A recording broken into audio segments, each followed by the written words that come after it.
Hello दोस्तों, स्वागत है आप सभी का मेरे चैनल क्यूरियस आरएस कॉर्नर में। तो आज हम पढ़ने जा रहे हैं एक थोड़ा सा कॉम्प्लिकेटेड टॉपिक जिसका नाम है फर्टिलाइजेशन। पर आप यकीन मानिए, मैं इस थोड़े से कॉम्प्लिकेटेड टॉपिक को आपके लिए इतना सिंपल बना दूंगा कि आपको एक बार में ही समझ में आ जाएगा। तो चलिए शुरू करते हैं। Fertilization can be defined as the process of sexual reproduction in plants. It all starts with flowers, which are reproductive parts of the plants. यानी कि fertilization को हम ऐसे define कर सकते हैं कि plants में जो sexual reproduction होती है उसे हम क्या बोलते हैं, फर्टिलाइजेशन बोलते हैं। और जो फर्टिलाइजेशन का जो ये मेन प्रोसेस होता है वो प्लांट्स के रिप्रोडक्टिव पार्ट्स में कंडक्ट होते हैं, जो कि कौन से होते हैं, फ्लावर्स होते हैं, करेक्ट। और ये बेसिकली फर्टिलाइजेशन पॉलिनेशन के बाद कंडक्ट किया जाता है।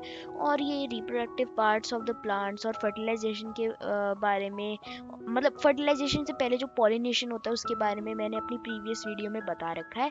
अगर आपने वो चेकआउट नहीं करी है तो ऊपर आई बटन पर क्लिक करके पहले उसे चेकआउट करें।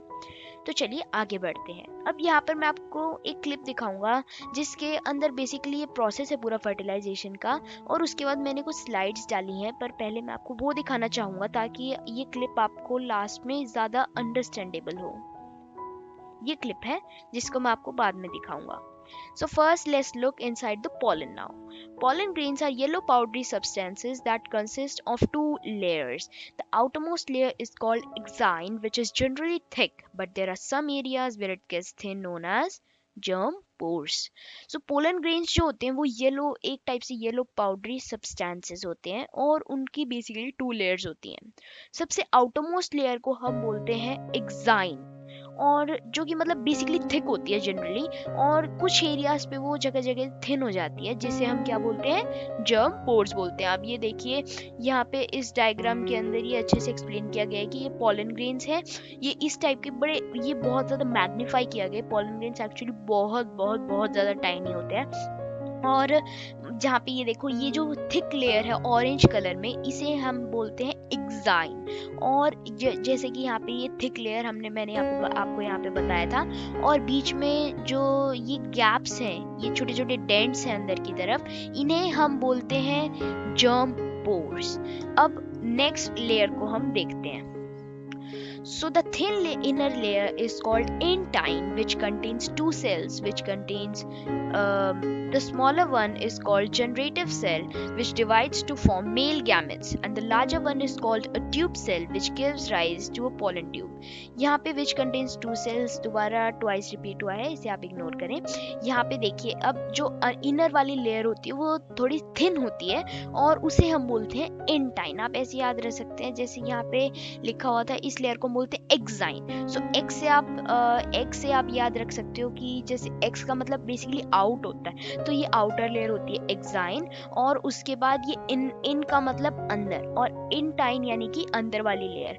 ये बहुत इंपॉर्टेंट है कि इंटाइन जो है स्मॉल होती है, थिन होती है, और जो एक्साइन है वो ज़्यादा थिक होती है। और इसके अंदर बेसिकली ये टू प्रेजेंट होते हैं, ये टू सेल्स प्रेजेंट होते हैं। जो नीचे वाला सेल होता है, जो एक टाइप से लंबा सा सेल होता है पर छोटा होता है, उसे हम बोलते हैं जनरेटिव सेल। और एक अंदर बिग सेल होता है जिसे हम बोलते हैं ट्यूब सेल। तो चलिए अब हम इस क्लिप को देखते हैं।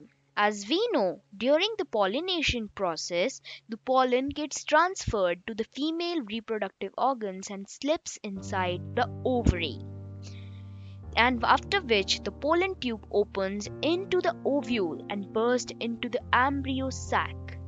Here the male nucleus unites with the egg's nucleus inside the ovule, where a zygote is formed. तो चलिए गाइज, अब मैं आपको इस क्लिप को डिटेल में समझाता हूँ।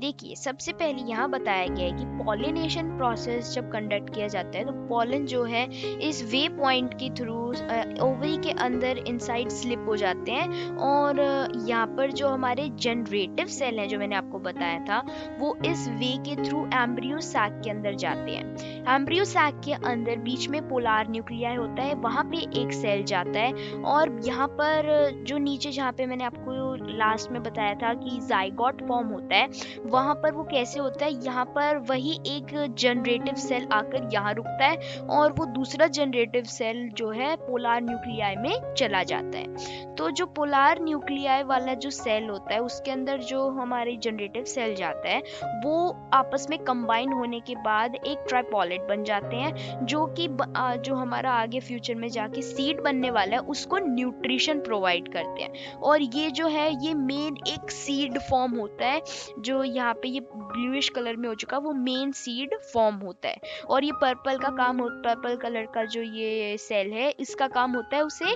सप्लाई करना, फूड वाटर एनर्जी जो भी उसे लिव करने के लिए चाहिए होता है, उस सीड को फॉर्म होने के लिए चाहिए होता है, वो ये पर्पल थिंग ही उसे प्रोवाइड करती है। इसके अंदर जैसे कि लास्ट में क्लिप में बताया गया था कि यहाँ पर एक जाइगोट फॉर्म हो जाता है। So I hope you understood the entire process of fertilization. If you do, please like, share, and subscribe. And thanks for watching. Goodbye.